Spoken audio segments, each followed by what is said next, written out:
Good evening, everybody. I must say it's really lovely to see all of you here this evening. And as most of you know, my name is Dean, and earlier in the year, I took a trip to India on sabbatical. And tonight we're going to go through some of that journey, which affected me emotionally and spiritually and personally as well. So, before I do that though, just one or two notices, of course. If you need the toilet at any point, they're in the corridor to your left, but be aware there are guides around. So, be aware of the guides should you take a trip through there. And in the unlikely case of an emergency, please use the fire exits to your left or directly behind you. Thank you. After the presentation, there'll be time for questions when my assistant will be handing out round a roving mic, so you'll be able to ask any questions that you have. And also, a bit of advance notice. This might not be as slick as I intended because we had a few technical issues, but I've got it covered now, hopefully. So we'll see how it goes.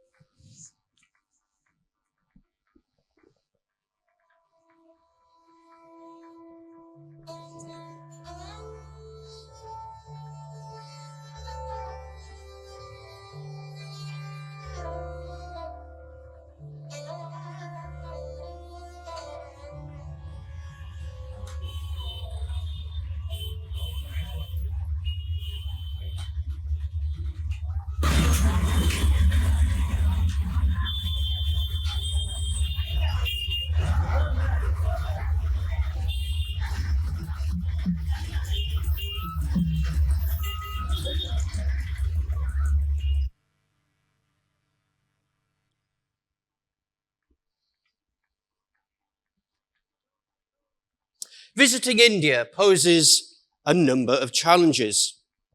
Most prominent of all is crossing a busy road. Indian traffic is chaotic. The traffic rarely stops or even slows down unless, of course, there's a traffic jam, of which there are plenty. I approach it in a bit of a panic. Meanwhile, elderly ladies cross gracefully across the road, seemingly paying no attention to the honking horns, the motorbikes, and the weaving tuk-tuk. Sorry, I mean rickshaws, auto rickshaws. If you call them a tuk-tuk in India, you're in trouble. Riding on an auto rickshaw is a bit like riding the Dodgem cars, but with real traffic. There's no seatbelts, and cows and pedestrians constantly get in the way. Cows, yes, you'll see plenty of cows in India because cows are sacred to the Hindu faith. They represent the divine mother, nurturing and providing milk. And of course, as well as real cows, there are plenty of statues as well. Cows are a big deal, as are monkeys. But be warned, do not look a monkey in the eye. They don't like it and will attack you. They might also steal from you. But if they do steal from you, don't worry. Monkeys are ready to negotiate as long as you've got plenty of bananas on you. And of course, there's dogs. Dogs are everywhere. Most of them are fairly placid. But there was one dog who absolutely hated me. Every time I stepped out of the hotel in Madurai, there was this dog barking and growling and generally going bonkers. But only for me. this was personal. And I wondered why. And then for some reason, I took off my hat. And the dog stopped barking. It was my hat that the dog hated. A fashion critic. Although, to be fair, very few men in southern India wear hats, so perhaps I looked a bit weird, according to the dog's opinion. In these busy and bustling Indian streets, there's a great tolerance for the various animals which saunter around. Hinduism teaches that part of God resides in all things. The eternal spirit of the atom resides in everything. As such, reverence and respect for animals is taught, which accounts for the largely vegetarian diet. And many animals are venerated, including the tiger, the elephant, the mouse, but especially the cow. And that's the thing about India. God is everywhere. There's no escaping from God. And God comes in many forms. God has many faces. And the sacred and the material world are interlinked in a way which would be considered deeply odd in modern Britain. Perhaps it's this oddness which constantly attracts Western white people like me to India. We're attracted by the bright colours, the vibrancy, the spice, a sense of the sacred, which is all-consuming. And if you're like me, probably George Harrison has something to do with it as well.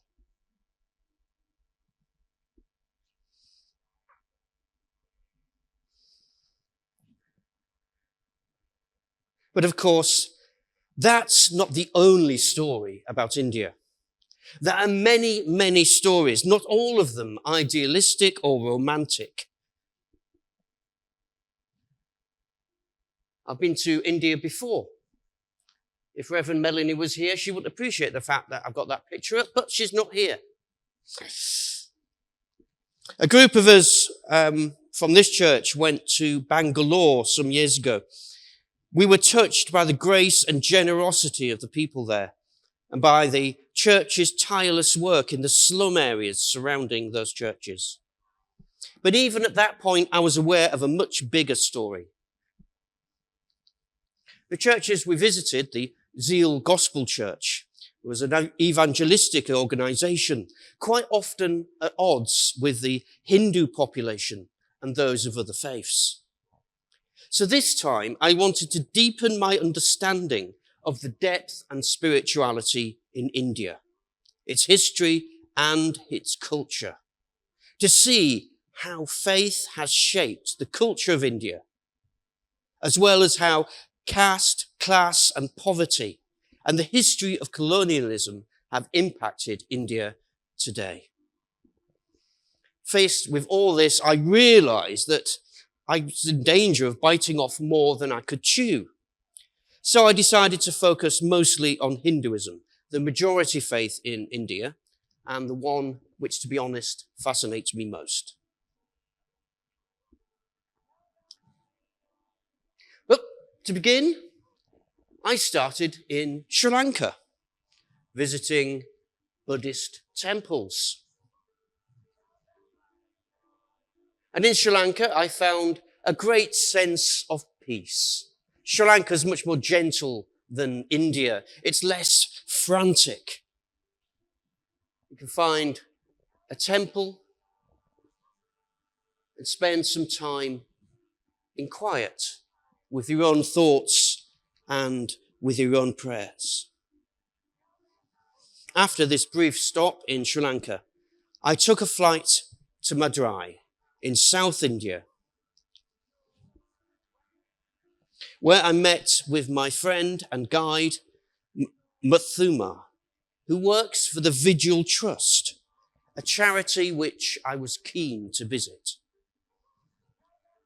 And you'll see that Madurai is right in the south of the country.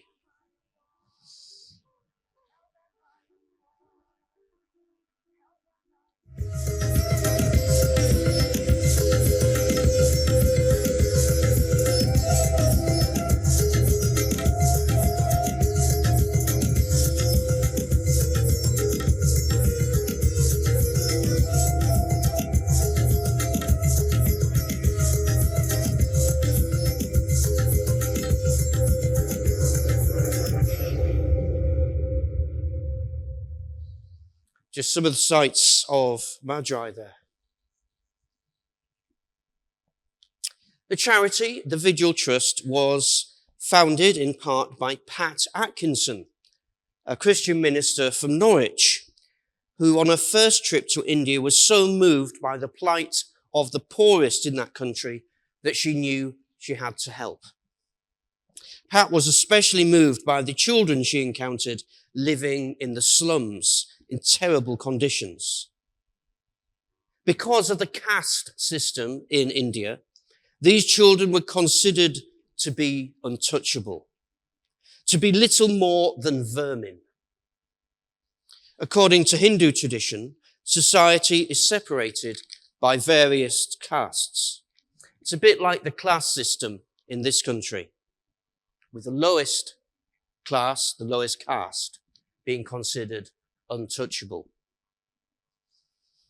Now, when I arrived, the slum area had improved on what it had been, but still many people lived in basic accommodation, one-roomed shacks made from whatever people could find, with drainage and sanitation basically being non-existent. However, the Children's Centre has been successful in giving a sense of worth and purpose to the children,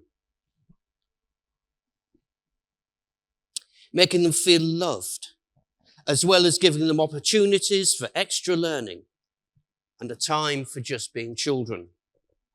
And so I was greeted by a lively, mischievous, and inquisitive group of children. In fact, some of them wanted to say hello to you this evening.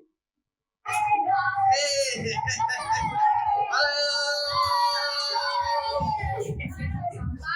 Hello. Bye. Bye.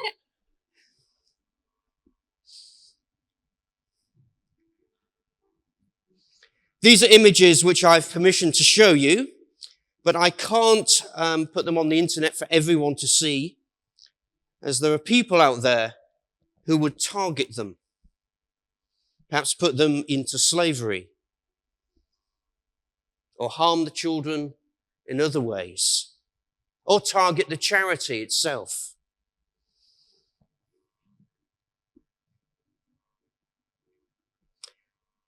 I did a mime workshop for some of the children, some drama, and we escaped to the countryside, away from the hustle and bustle of the city, where the Vigil Trust have a piece of land, an oasis of calm away from the slum area. And so in these drama sessions, I gave them time to play and run and skip and dance, but also to think about how their bodies moved, to mirror each other and play games. And also, through drama, I got them to think about their own situations, their hopes and their fears. And in their actions which they acted out, their awareness of their own situation was all too clear. They knew that they were untouchable. They acted being bullied, being ignored, searching for food, searching for work. These are, of course, universal stories. And in one sketch, quite interestingly, one group of children portrayed themselves showing mercy and love to a person of higher caste. This person had made their lives a misery. But in the story, the rich person has an accident, and it's the people of the lower caste who help them. Sound familiar to anybody? As I realized, I was watching what was essentially the parable of the Good Samaritan, a story which none of these children would be familiar with.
these children know only too well their position in society.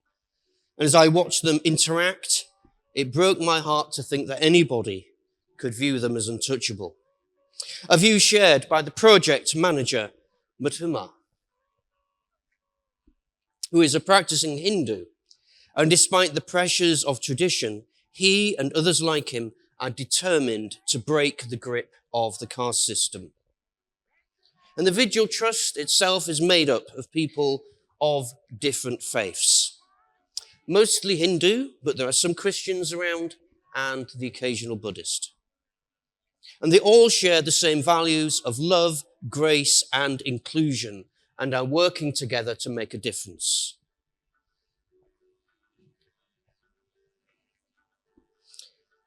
The ways in which they make a difference can be seen on the faces of the older people.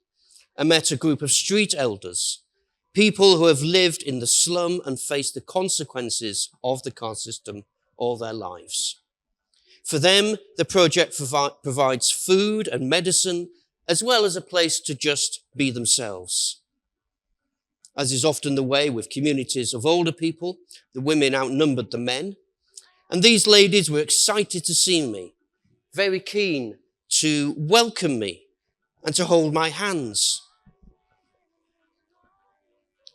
I had to remind myself that these women were considered by convention to be somebody not to go near. Not just forgotten, but actually ignored. The Vigil Trust gives them a sense of community, as well as food and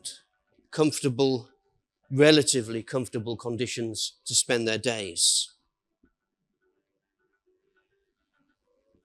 But even then, conditions could be squalid, and some of them were even barred from the temple.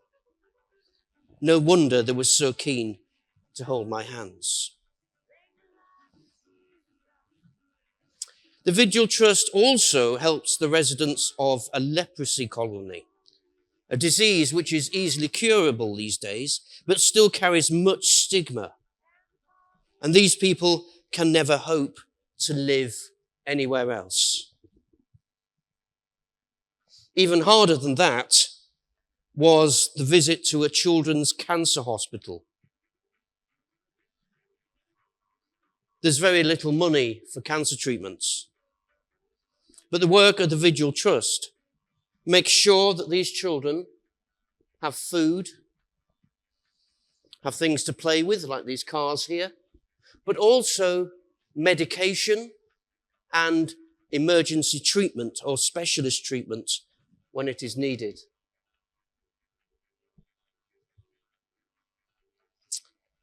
Even more heartbreaking was the smiles of the children and of the parents when we came to see them. Such is the extent of the illness amongst these children, laid low because the medical system just can't cope with them, that the Vigil Trust have decided to expand on this work. And we can help them. For as little as £5 a month, we can sponsor a group of children. And just £5 would be enough to save a child's life. If you want to know how you can sponsor a child, there'll be details later on. And if you do, you'll also get updates on the children's well-being. But the good news is that the caste system is gradually being broken. With Vigil's help, the young people of the slums can get an education, find work, and move on. But still, the slums remain. Because, as is often the case, government spending tends to favour commercial areas and the improvement of roads. The slum areas continue to deteriorate as people deemed untouchable bear the brunt and feel the pain of each decision made. There's somebody you might know. Mahatma Gandhi. Mahatma Gandhi called the untouchables by the name Harijans, which means children of God. He fought for their emancipation. And the practice of untouchability was abolished by the Indian government in 1949, showing that there is a progressive movement in Hinduism, but all traditions die hard. But before we judge too harshly, perhaps we ought to remember that in Christianity, we too have excluded people in our ranks, and that the struggle for full inclusion continues today.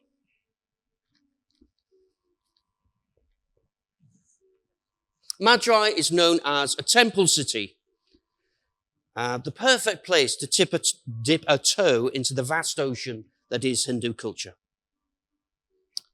This is the Aramalu Meenakshi Sundaraswamy. I tried to pronounce that properly, hang on. The Aramalu Meenakshi Sundaraswamy Temple in Madurai. Thank you. A significant temple in India. And the site itself is to have hosted a temple in one form or another for over 3,000 years. The temple in its current form was developed between the 6th and 16th centuries. And those large towers, which you can see, unfortunately, were covered in scaffolding when I was there. So this is a picture which I've stolen from somebody else, just so that you can see. Amazingly, there are over 30,000 sculptures of various deities, and the place is a riot of colour.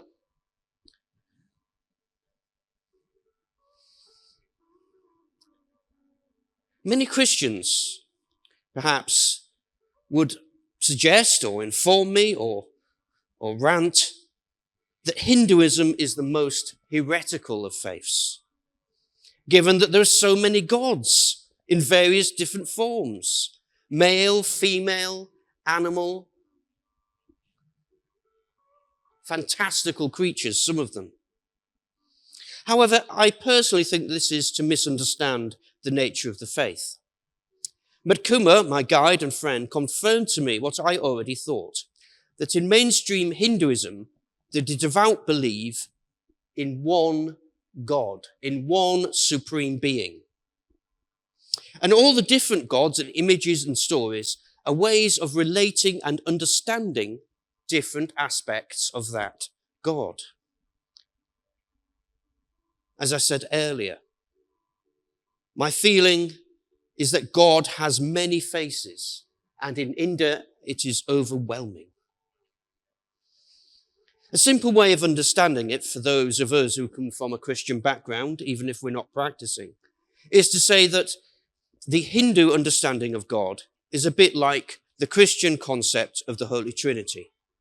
Christians believe there is one God who can be explained in three different ways: the Father, who is the Creator, the Son, who is God with us, and the Spirit, who is the power of God with us.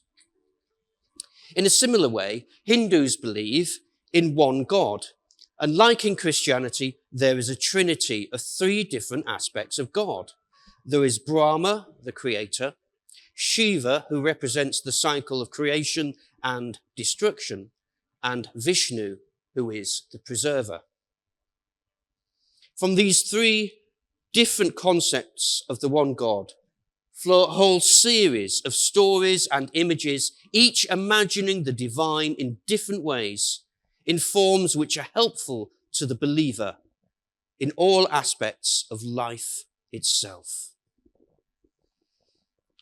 So Hinduism believes then that God is infinite, so big and diverse that one form or name can't capture it all.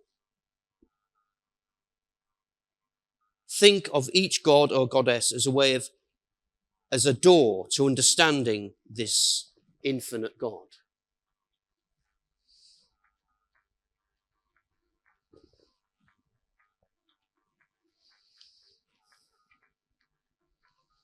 Many of the themes in Hinduism are similar to those of Christianity,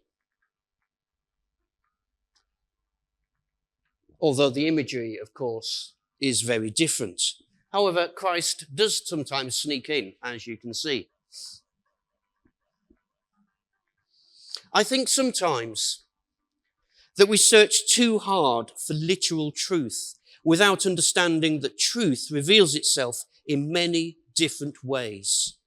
The world, and particularly humanity, and especially God, are far more complex than we can imagine.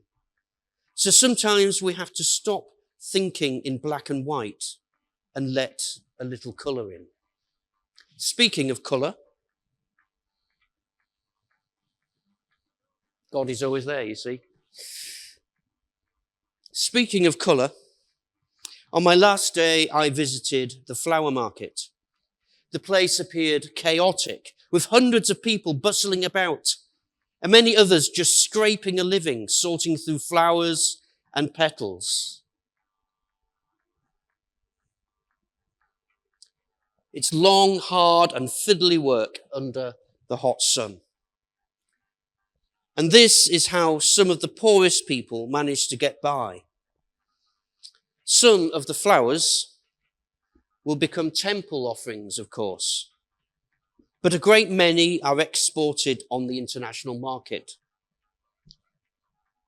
Perhaps that's something to think about next time you buy some supermarket flowers.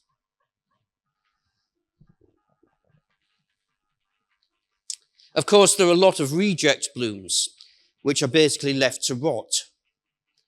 But you can see that all are connected. Even the richest and the poorest amongst us. We're all connected, even through the purchase of something as simple as a bunch of flowers. So I left Madurai and went to Kolkata, which is just up, sort of Midlands-ish, if you want to think of it that way.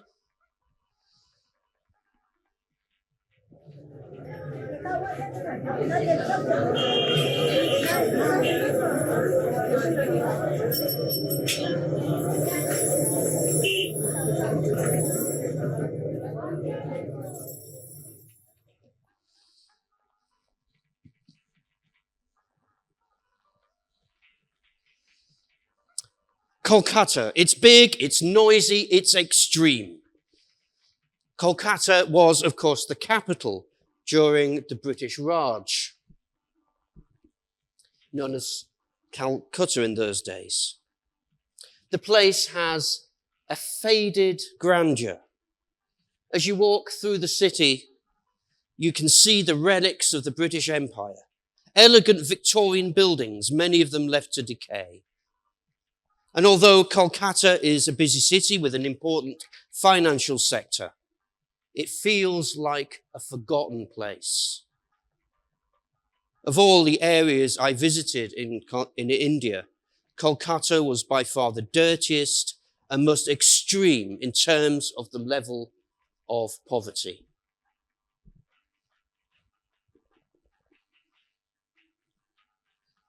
That slum area you can see there was only a couple of minutes' walk from that big grand building that you can see. In amongst the city streets, slum areas are not hard to find, and it felt far more desperate than Madurai.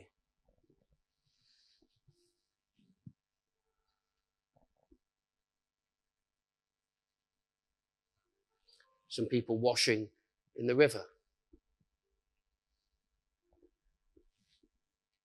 On my arrival in Calcutta, I booked into a hotel, which was like nothing I'd ever stayed in before. At first, it wasn't clear how I got in, until I realized I had to take some steps into a dark cellar, at the end of which was an ancient lift. The ancient lift. Not a place to go if you feel uneasy about dark places or don't like rats. The hotel room was basic but clean enough, although I soon realized that the security and the health and safety arrangements were far from what we'd expect. At night, the same man who was on the desk during the day slept in a sleeping bag by the lift. The lift was turned off. If he needed to be out early, there were no stairs. So you had to wake up the guy in the sleeping bag and get him to operate the lift. And then unlock the 2 gates outside in order to let you out. These sort of arrangements are not uncommon, but this was by far the scariest example I came across.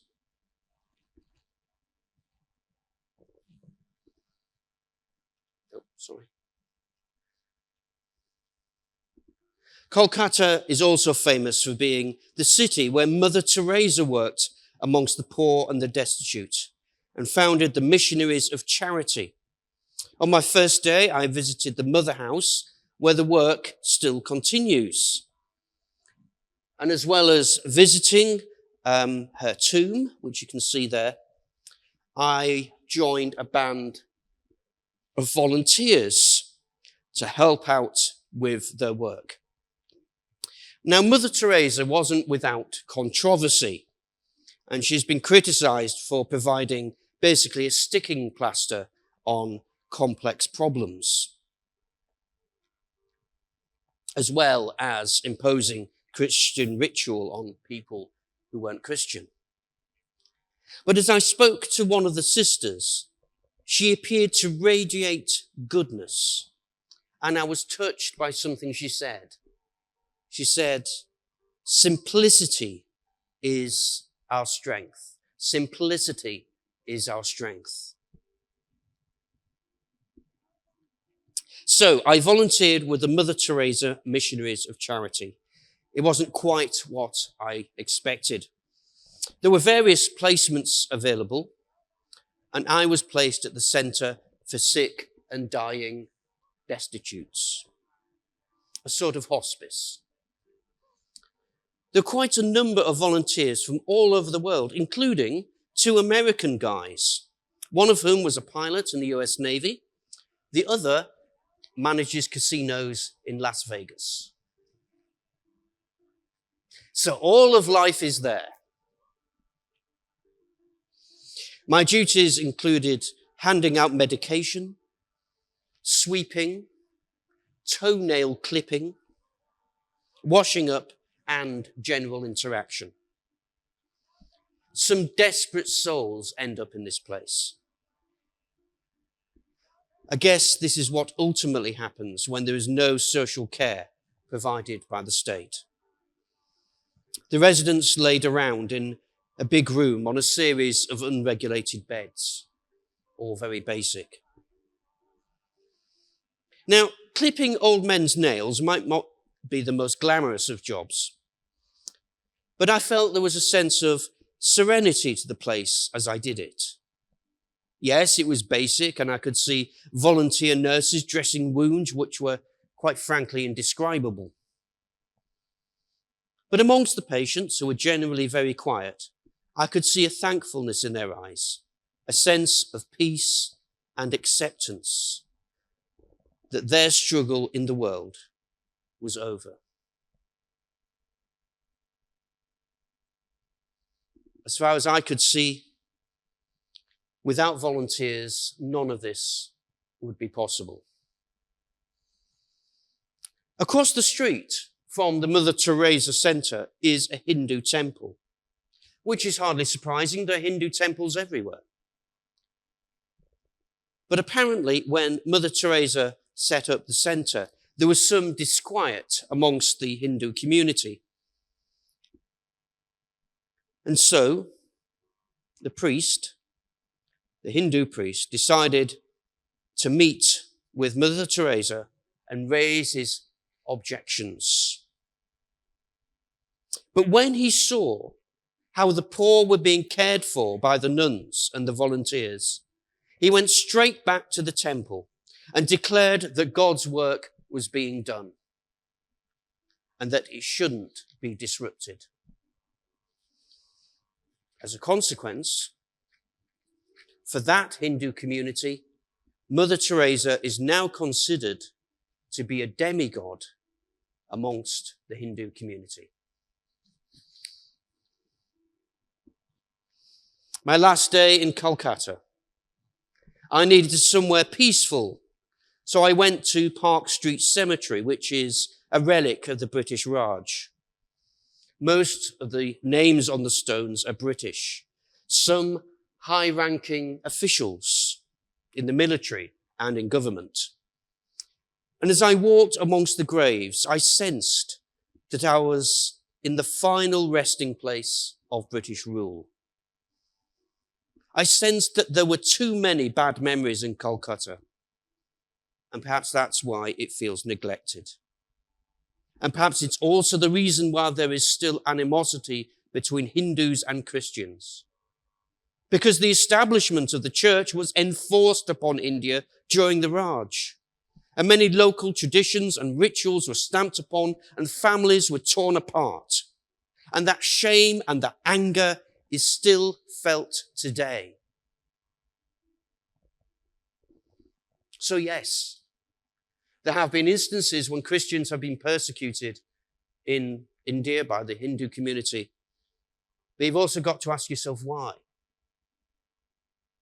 Why that pain is still there after all these years.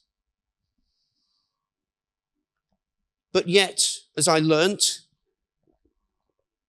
in the Mother Teresa Centre, it seems that when Christian faith treads with grace and love and care, that it can be accepted. For all the weight of history, Park Street Cemetery is simply beautiful. The bird song overwhelms the sound of traffic, and I spent some quiet time there, letting the birds guide my prayers. And despite the hardship, I was reminded again that all things are interconnected, including us, including God. To see the face of God, you need only to look at the patients in the hospice. But also, I think you've got to look inside yourself. Calcutta made me see clearly that the spiritual journey is both an inward and outward journey, and that the dwelling place of God isn't to be found on a fluffy cloud outside pearly gates, but within the complexity of life as it is. Understanding is found when we spend time being mindful of all the things that God has to show us, both in the world and within our hearts. In part, it's a mystical journey, which we don't often use in this country, but it's about going inwards, seeing how God fills the void. And Christianity has its own mystical traditions as well, of course. But sometimes this quiet and reflective journey of the heart, mind, and spirit is rejected in the Western Church, perhaps even greeted with an amount of suspicion.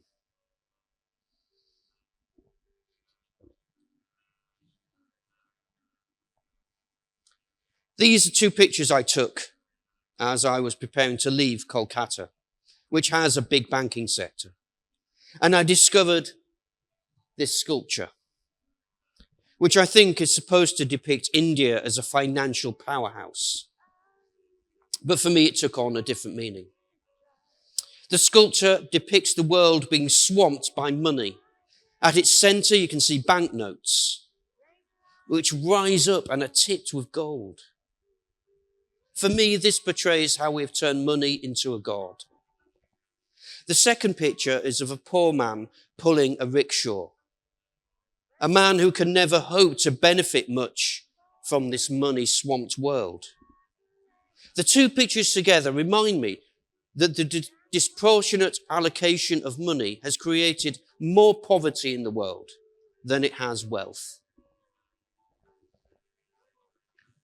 I'm also reminded of the nun I met at the beginning of my time in Kolkata, who said, simplicity is our strength.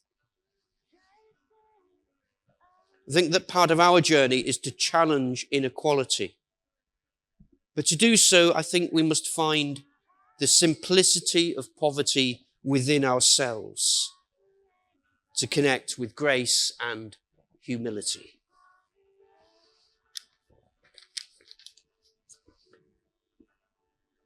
Pushkar. I hadn't intended to go to Pushkar, but I'd employed a guide to show me around Jaipur who insisted I needed to see Pushkar. So here we go.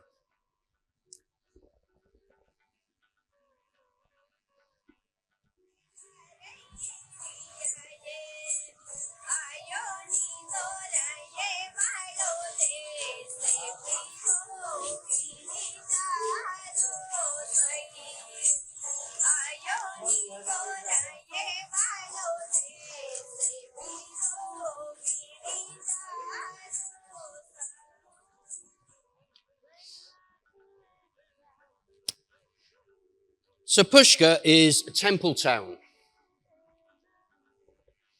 with 52 temples built around a lake. It's frankly astonishing. A place of tourism as well as spiritual pilgrimage, a bit of a hangout for hippies. Well, I'm a bit of a hippie myself, so why not? As I said earlier, the Hindu faith is built around stories. And these stories aren't meant to be taken literally. These are stories of love, life, death, peace, and war, and much else. And in these stories, there are many different images of God. It was festival time. You can see them celebrating a festival for Lord Shiva. And there was lots of dancing on the streets. Somehow I managed to hurt my foot during my stay in Pushkar, so I was hobbling around quite a bit. And you know what it's like when you've hurt yourself. All you can think about, your foot. But whilst in Pushkar, I spent some time in meditation, which kind of lifted me out of this condition, and my foot seemed relatively unimportant, as I spent some time in quiet, being part of the bigger picture. I experienced a sense of inner calm. Those of you who know me well will have realized by now that I'm quite an anxious person. So this was a much needed experience. Meditation of this kind is about looking inside yourself, but also rooting yourself with nature, with other people, and with the divine. Meditation is common to many faiths, and Christianity has its contemplative traditions about being rather than doing. I think sometimes we undervalue the importance of just being. It gives us perspective and enables us to work more effectively when the time comes. One of the things I hope to bring back to England and to the church here is this sense of being. Having said that, Pushkar is full of Westerners who have obviously spent a bit too much time there. They're just a bit too blissed out. And not only on meditation, I might add.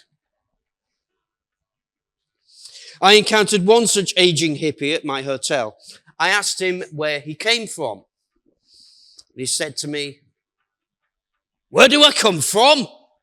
I come from where we all come from. I come from my mother." Well, that was helpful. I wouldn't want to spend too much time in Pushkar. It can easily become a place to blissfully escape from the world rather than to engage with it. But I think that's true of all spiritual traditions and retreat centres and pilgrimages. They're good, but only in moderation. So finally, I made it to Jaipur.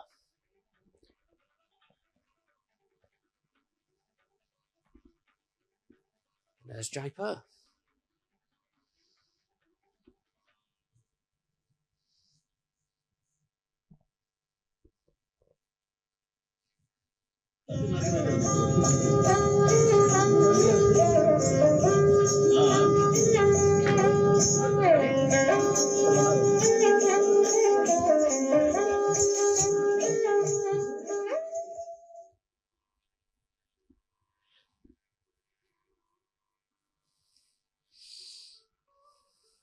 Okay, so I actually had 2 trips to Jaipur.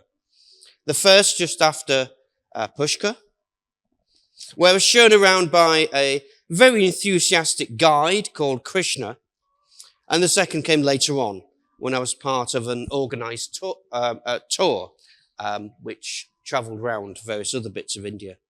Jaipur, also known as the Pink City for obvious reasons. In the old town, the buildings are pink, and it's believed that they were painted in 1876 to impress Prince Albert and Queen Victoria ahead of their state visit. So they were painted pink. In these pictures here, you can see me outside Prince Albert's palace and also the tomb of the kings and also the monkey temple.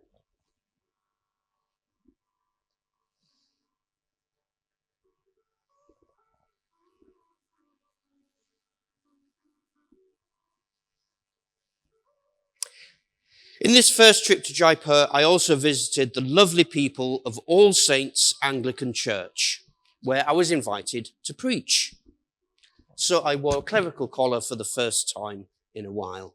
The church was built in 1876 and is very traditionally English. It's the most English church I've ever been to.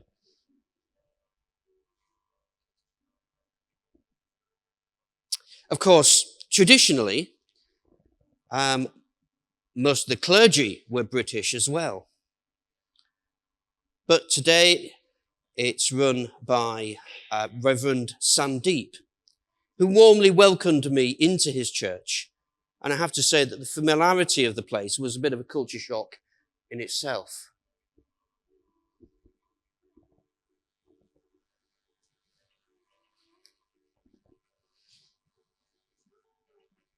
On the walls of the church are various commemoration stones, like we have over at St. Mary and St. Margaret's. The biggest of which commemorates Colonel Swinton Jacob, who designed and completed the church building. Memories of British rule are all around. And even today, worship in that church is carried out in English, according to an order of service which would be familiar to anybody who visits a Church of England church. Hymns are sung from a book, which again would be very familiar to anyone attending a Church of England service. And even the people who attended the church seem to resemble members of the British middle classes. I couldn't help but compare All Saints to the independent church I'd visited in Bangalore some years earlier. The church in Bangalore reflected Indian culture far more. The services were conducted in the native language of Tamil, and much of the music was homegrown. The other difference is that All Saints seemed to be untroubled by the local Hindu community, whilst there was an obvious tension between the Zeal Church and those of the Hindu faith. Indeed, tensions between Christians and Hindus often leads to violence. I could only assume that All Saints Church in Jaipur is considered relatively safe. Perhaps because it's not in the business of trying to convert Hindus or in planting churches. It's seen as less of a threat. But there was no doubting the depth of the faith of the people who were at All Saints, some of whom were keen to engage me in theological discussion. And there was an openness about them which was quite refreshing. But I'm left wondering if there's room for a middle ground, for a church which is culturally Indian, but yet also able to engage with those of other faiths in a more positive and unthreatening way.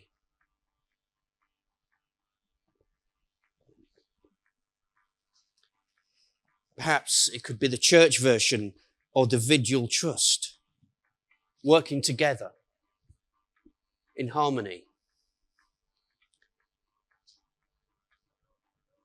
But yet, in my conversations with both Christians and Hindus alike, I was very open about my faith and my reasons for being in India, and I never experienced any antagonism from anybody, only curiosity and interest. Perhaps there's hope that on an individual level, there's room for positive relationships to be built. And perhaps that starts in places like this. All church secondary school. A church school, but not all the pupils are Christian. The other thing that happened in Jaipur, which I haven't got a slide for because I'm a living example, I bought this shirt. Tailoring is big in Jaipur, and I have 4 others like this, so you might see me wearing them occasionally. Next was Delhi. There you go, right at the top, up north.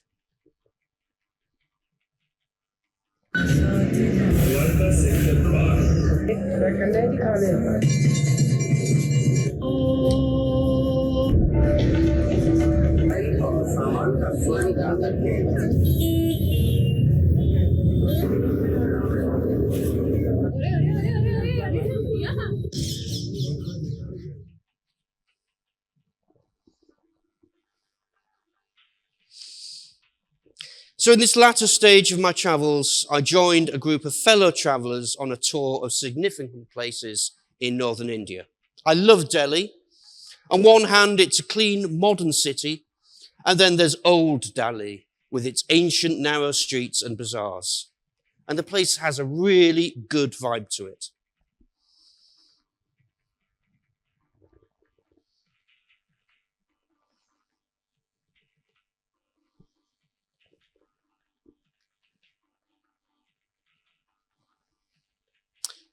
We visited the Jama Mosque, built around 1657 by the Mongol Emperor Shah Jahan, who was also responsible for the Taj Mahal, which we'll see later.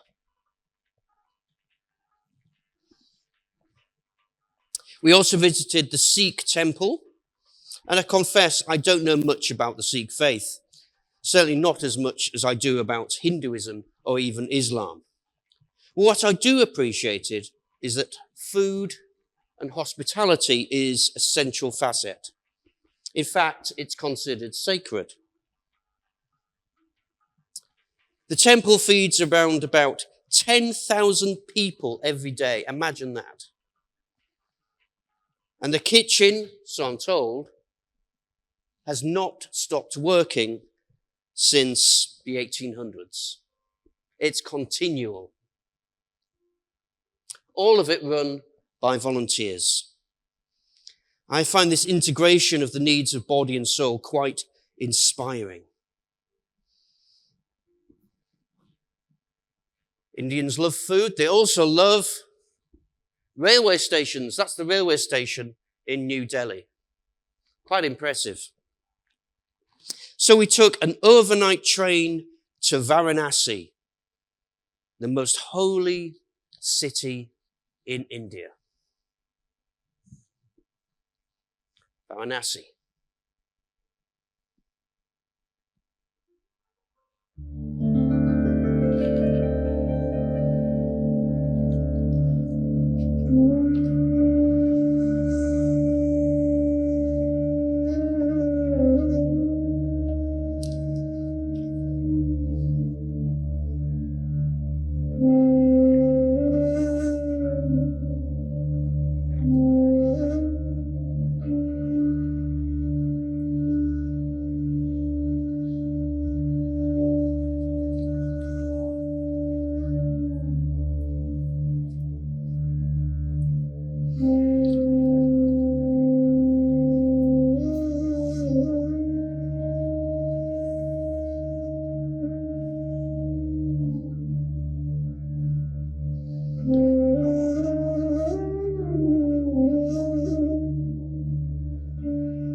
When I was researching my trip to Varanasi,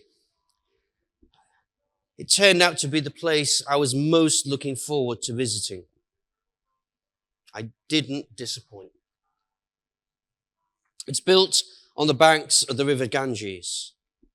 And Varanasi has some claim to be the oldest city in the world. I guess it's probably got a bit of competition on that, but it's pretty ancient. And its ancient rituals are still alive and still resonate today. Varanasi is an amazing place. For Hindus, it's the most holy city. People go there to bathe in the river Ganges, to ritually purify themselves, and to attend rituals concerning the cycles of life and death. It's also known for outdoor cremations which take place. However, you can see them, but you mustn't take any pictures. If you approach a cremation respectfully, no one will stop you. I have to say that watching a bonfire, knowing that a body is part of that fire, was one of the most profound experiences of my life. And observing the gathered family of the deceased, it was clear that this cremation was not only an act of deep sorrow, but also a profound joy. It's the final goodbye, but it's also a new beginning. In fact, I believe that the fact that in their rituals, Hindus face the raw reality of death is, I think, a healthy way to approach it. Over there you can see a sadhu, or a holy man, known to cover his body with ash, whilst many Hindus put a small spot of ash on their foreheads. As a Christian, it reminds me very much of Ash Wednesday, but it happens every day. We are but dust, and to dust we shall return.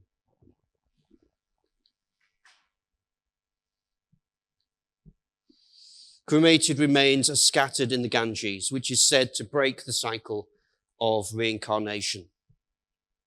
And it is the aspiration of most Hindus to finally reach Varanasi. In the evening, we attended the amazing sunset ceremony, which has to be seen to be believed.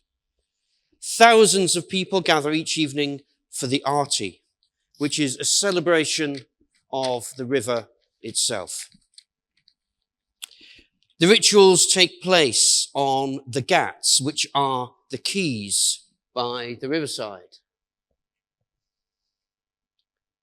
The ghats come alive with the sound of bells, with drums and conch shells, and priests dressed in saffron robes perform the Aarti with chanting and synchronized movements. The entire riverfront is illuminated by the glow of the lights reflecting on the waters.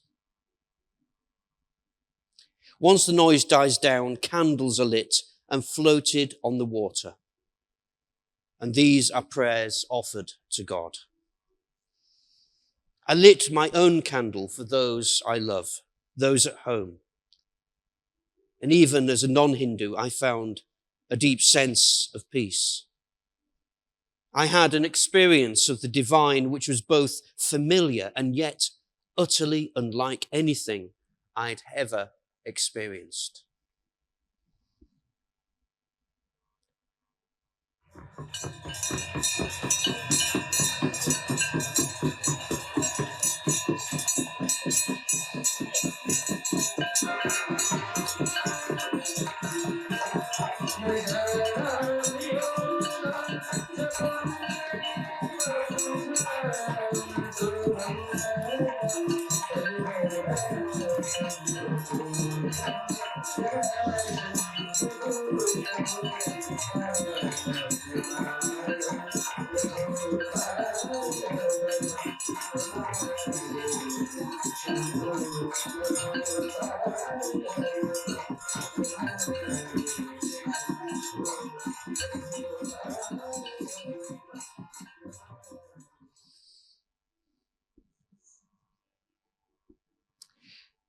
The second day in Varanasi, I woke up early for the sunrise ceremony, welcoming the new day.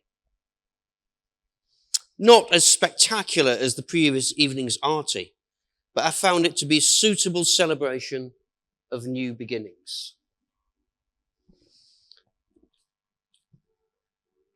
Over the other side of the river from the city is a wasteland where people go for quiet reflection.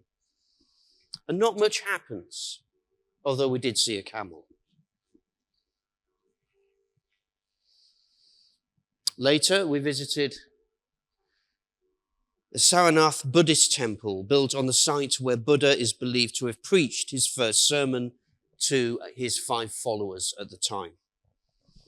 The current temple was built in 1932, but you can still see the ruins of the original ancient temple nearby.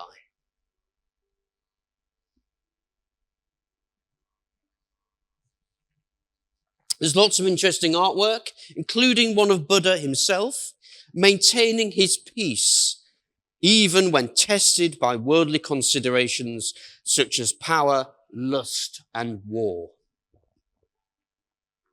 It struck me that there are parallels between the Buddha's teachings on enlightenment and some of Jesus' teachings, perhaps particularly the Sermon on the Mount. Blessed are the meek, blessed are the poor in spirit, blessed are the merciful.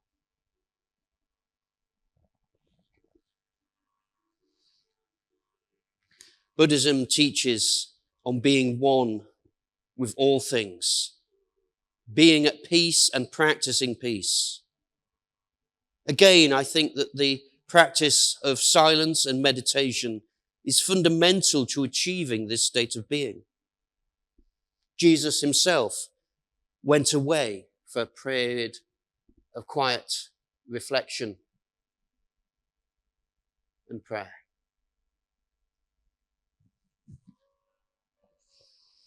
So in the evening, we took an overnight train to Agra and the Taj Mahal. Hooray!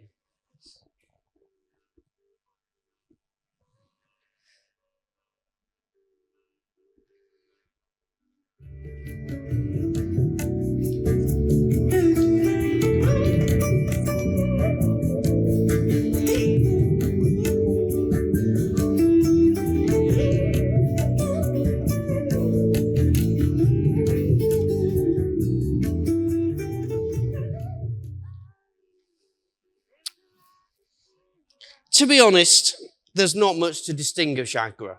It wasn't my favourite place. But it's perfectly pleasant if you want to go, if largely unremarkable. But I met some remarkable people. Here we are. These are the people I was on this tour with, this trip with, around the table. We're at Shiro's, a cafe and a craft centre run by acid attack survivors.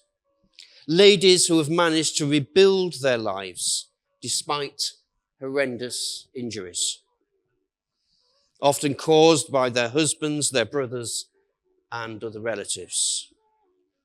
But these ladies are inspiring. Despite their disfigurements, most of them are happy to have their pictures taken, as you can see. And their hospitality was not only gracious, but good-humoured. And I was humbled by their amazing strength of character. My beauty is my smile. Yep, I also visited the Taj Mahal, which is impressive. But to be honest, it's so familiar that it was a bit of an anticlimax. The Taj Mahal is a white marble mausoleum built by the Mughal Emperor Shah Jahan, who we've heard of before, as a memorial for his wife. It's considered to be a jewel in the Muslim world. It has perfect symmetry, which is impressive. But personally, I found this a bit too neat and uniform. A bit boring.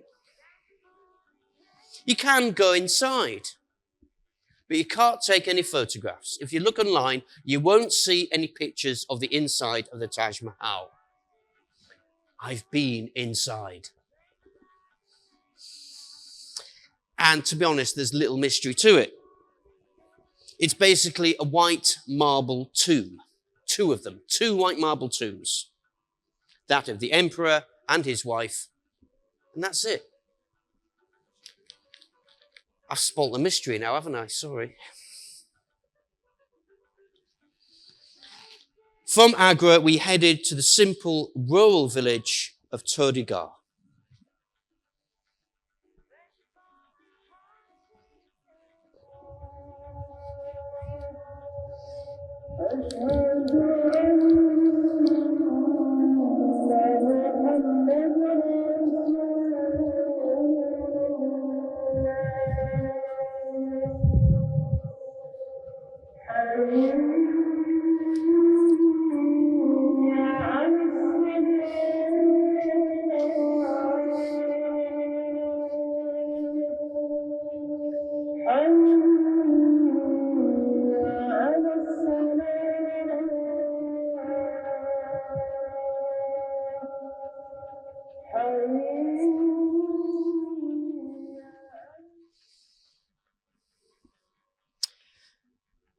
Todigar in Rajasthan is a small village with quite a poor community. I've noticed that if you are poor, the quality of life tends to be a lot better in the rural areas than it does in the cities. In the video, you could hear the Muslim call to prayer. It seems that the local mosque had this on a loop because you could hear it at all times of the day. We stayed in a former palace. Now it's a hostel, believe it or not. Still under renovation, but very impressive. I felt like I was traveling back in time. People still eke out a living using traditional skills, such as pottery and, of course, farming. This is interesting. That's a wedding invitation. The people in Todigar can't afford to send out wedding invitations. So what they do is they paint a mural on their wall, inviting everybody in the village to the wedding. And that was a wedding in 2023, and it's still there for everybody to see. There's also a village school, and in this part of India at least, there is free education and healthcare for those who can't afford it. And this was the interesting thing for me. I noticed a great disparity between the south and the north of India. There's a great difference in terms of the conditions and quality of life. The effects of the grinding poverty I had seen in Madurai and Kolkata were not so apparent as I headed north.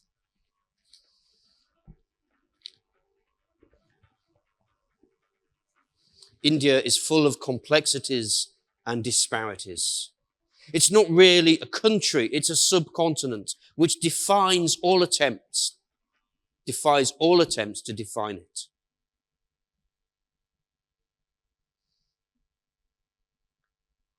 The way in which the different parts of India are governed varies from region to region, and the quality of life varies accordingly. And religion bleeds into all aspects of life. I think that's why it fascinates me. It reflects perfectly the messiness of humanity as well as the complexity of the divine. And beliefs spill over. Bits of Buddhism spill over into Hinduism. And then, of course, there's Islam, which is much starker and more strictly defined, and any image of God is taken as blasphemy. It couldn't be more different to Hinduism. And of course, Sikhism. And following that, any number of different spiritual codes and practices. And then, of course, there's Christianity, the influence of which is forever muddied by the legacy of the empire.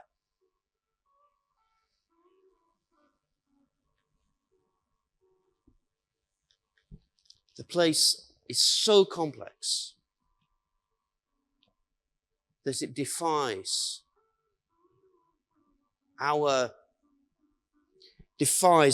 attempts to explain, to think about God, about humanity, about society.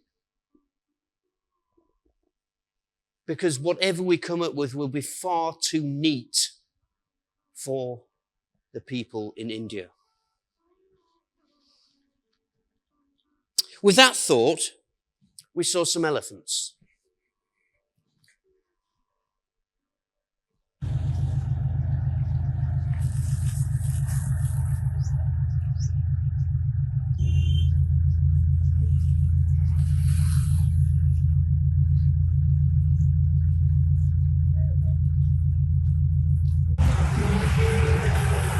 Here we go.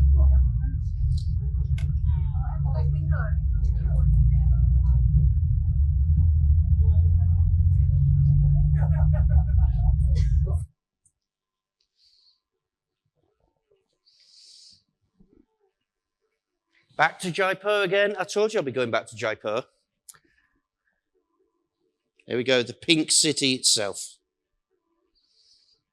We visited the Amber Palace, which is a spectacular 15th century royal palace. There it is, which became a fort during the time of the British Raj. Built on a mountain range, the fort dominates the landscape, a mix of different architectural styles. There are sparkling rooms inlaid with glass, intricate mosaics, as well as a formidable defensive wall.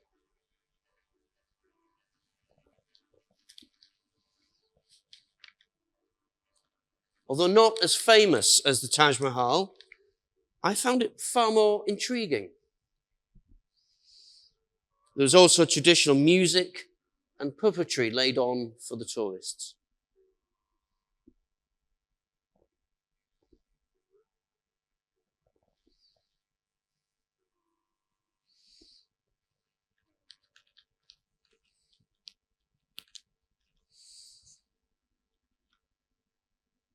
So,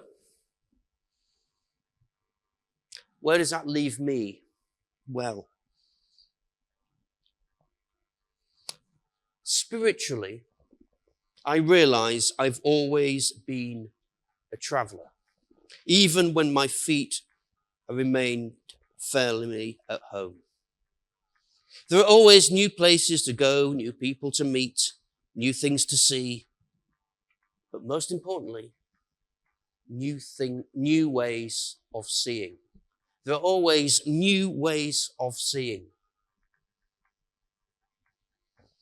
Traveling to India is a luxury, and the people I've met on this journey can't afford such a luxury as that. But often it is the people who can't afford the air miles who have traveled the furthest. Endurance in the journey of life teaches grace. I found this to be true in children living in slums and in the elderly destitute waiting for their final journey.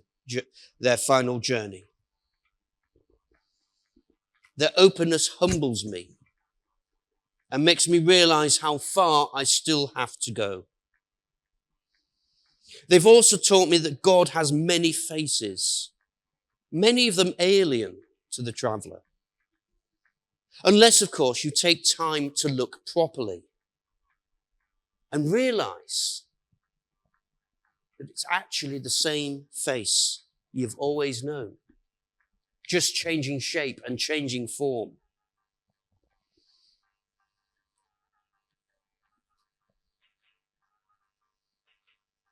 As I said earlier, We're all interconnected and codependent.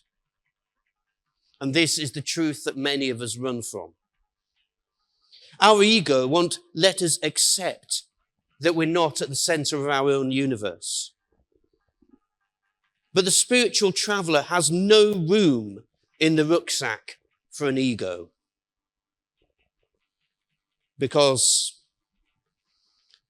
if we have it, we'll be burdened by it, and we won't travel far. There is also little room for certainty or preconception.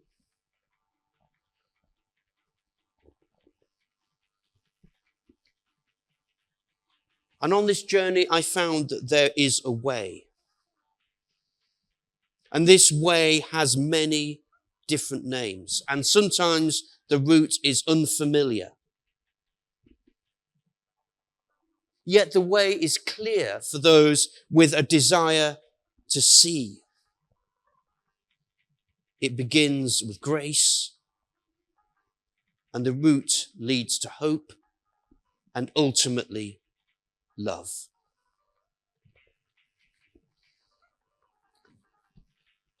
I returned home eventually.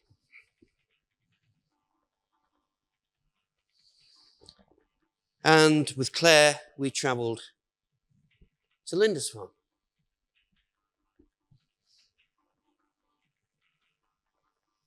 Big, open space. And I was reminded of St. Cuthbert, the early English saint, who loved nothing better to be in this holy place, where he saw that everything was interconnected, that God was bigger than his imagination.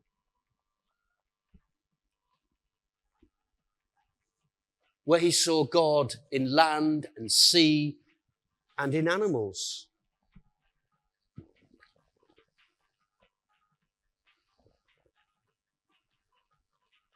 In a strange way, it was like being in India again, but colder.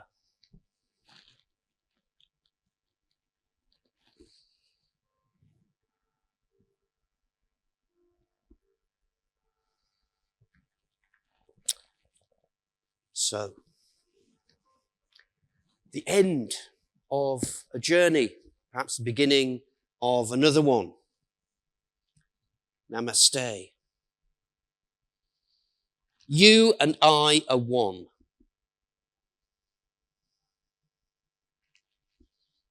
The God within you is a mirror image of myself. Namaste.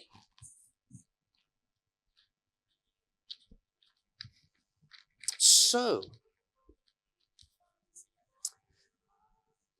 does anybody have any questions? If anybody has any questions, then Claire's going to wander around with a microphone. So if you've got a question, then please raise your hands. Okay, we've got a couple. We've got 3 or 4 down here, I think. A microphone will come. Your time will come. I'll start with Massimo. Massimo, this will be a challenge. Yes. Hello, Massimo. Did you like India? I loved India. If I could go back tomorrow, I would. And one of the things I want to do is get greater involved with the Vigil Trust and the work that they do. And I think it's important because it's one of the few examples of 2 faith communities, the Hindus and the Christians, working together to make a real practical difference. And I think that if we are to advance basic decency and love and faith and grace, we've got to work together and stop sort of bouncing against each other and trying to convert each other. I think we've got to work together for the greater good, the greater grace, the greater love. That's what I think. Thanks, Massimo. Just briefly, you said there was a distinction between North and South. Yes. And also the difference between the countryside and the towns, cities. How big a challenge of the difference of poverty and the richness in both of the areas? How big is the challenge? In Kolkata, the challenge is so big, it's practically, they make small differences, but the bigger issue, I don't see how it will ever be solved. Whereas Todigar, the little village, the rural area, basically, most things were sorted. They weren't very wealthy, but they weren't wanting for anything. And I think that's the big difference. Even when I went to Bangalore, I discovered there was a big difference between those living in the city of Bangalore and in the countryside as well. Because there's less, I suppose, competition, less pressure to consume, and generally it's less crowded. You're not stuck in a, in a slum building with lots of rats and things, So the challenge is immense, but in some places are better than others. That's why I choose to live in Norfolk, absolutely.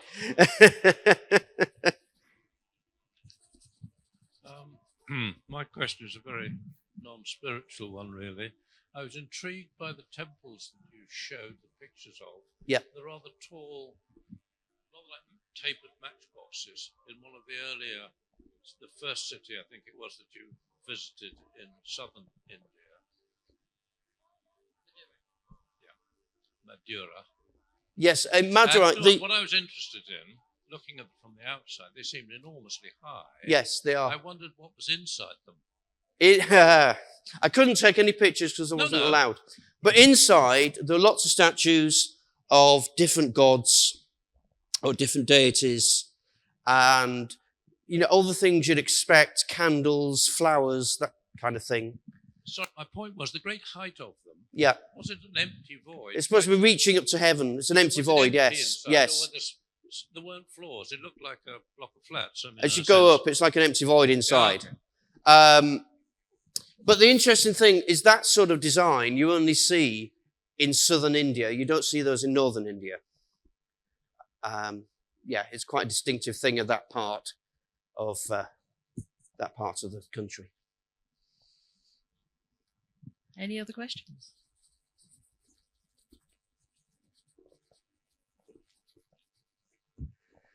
Gosh, you're all quiet.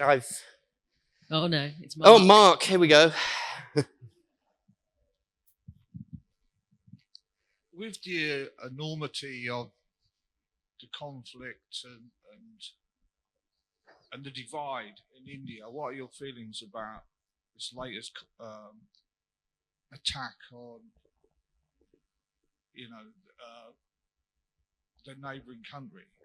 Neighbouring country. Well, I don't know what my feelings are exactly, but it's the problem that exists in every nation to a greater or lesser extent. I don't think I can really comment on that, except that we shouldn't be too harsh to judge just because it's India, because the world at the moment is horrifically violent, with lots of different countries banging against each other, which is why I made the comments I did about the role of faith. If people of different faiths are forever in conflict, we're only going to make the problem worse. And I think that the church should take a long, hard look at itself, really,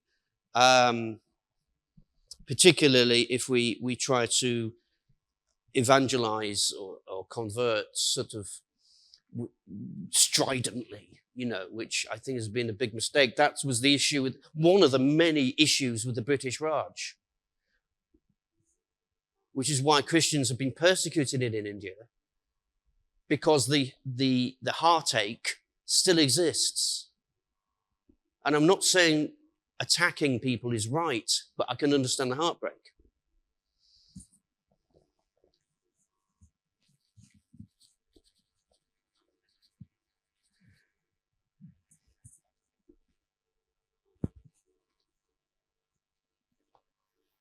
think that's it. Is that it? Oh. Oh, Massimo, here we go. Massimo, he didn't play any raffles, I don't believe. If you want to, do you want to go back one day? Yes, I would love to go back, hopefully to see the Vigil Trust again and perhaps see some of the countryside in that area. But I'm not going to travel as far as I did this time because it caused pain to our bank account, which it's still recovering from.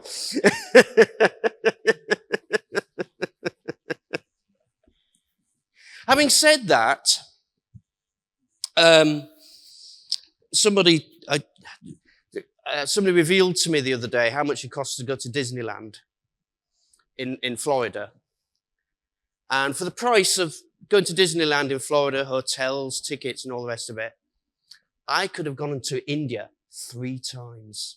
Makes you think, doesn't it?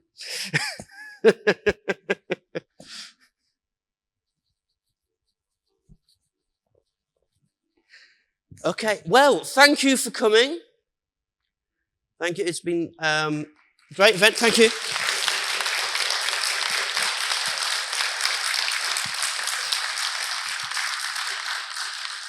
I think you all should also give a round of applause to Ash, who's been struggling manfully with the tech.